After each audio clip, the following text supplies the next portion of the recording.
अस्सलामुअलैकुम नाजरीन जी, मैं हूं नाइला भट्टी और आप देख रहे हैं न्यू बीबीसी न्यूज HD। आइए शामिल करते हैं आज की अहम खबर शामिल करते हैं कराची के खेल के मैदान से हमारे न्यू बीबीसी न्यूज के chief sports reporter Mohammad Rehan Akram की इस रिपोर्ट के मुताबिक सिंध पिंक फुटबॉल चैंपियनशिप 2024 गैरसिंध फुटबॉल एकेडमी की शानदार फतह। सिंध हुकूमत के महकमा स्पोर्ट्स एंड यूथ अफेयर्स के ज़ेर एहतमाम जारी इंटरनेशनल फुटबॉल स्टेडियम में मुनक़दा सिंध पिंक फुटबॉल चैंपियनशिप का इख्तिताम गैरसिंध फुटबॉल एकेडमी की जीत के साथ हुआ।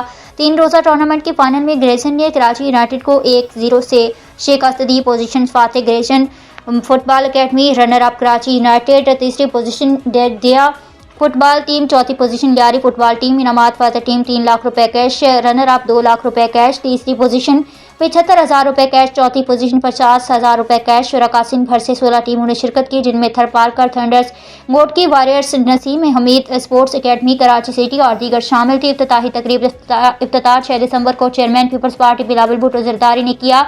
वज़ीर आला सिंध सैयद मुराद अली शाह और दीगर अहम शख्सियात ने भी तकरीब में शिरकत की। इख्तितामी तकरीब के मेहमान खसूसी सेक्रेटरी स्पोर्ट्स अब्दुल अलीम लाशारी और पार्लिमानी सेक्रेटरी साइमा आगा ने फातेह टीमों को इनामात और ट्रॉफियाँ दी। महकमा स्पोर्ट्स के आइंदा मनसूबे अब्दुल अलीम लाशारी ने इस मौका पर ऐलान किया कि सिंध में स्पोर्ट्स के सरगर्मियों को फ़रोग देने के लिए कई अहम इवेंट्स मुनक़्क़िद किए जाएंगे, जिनमें Quaid e Azam games, sports coaching classes, pink sports week और सिंध गेम्स शामिल हैं। उन्होंने पहली ई स्पोर्ट्स चैंपियनशिप करवाने का भी ऐलान किया। महकमा स्पोर्ट्स का आज़म महकमे की खुसूसी दिलचस्पी और लियारी की आवाम के ताउन से ये इवेंट कामयाबी से मुकम्मल हुआ। सिंध हुकूमत की ये काविश ख़वातीन के खेलों के फ़रोग के लिए एक अहम संग मील साबित होगी। अब तक के लिए इतना ही। मज़ीद खबरों और अपडेट्स के लिए देखते रहें न्यू बीबीसी न्यूज HD।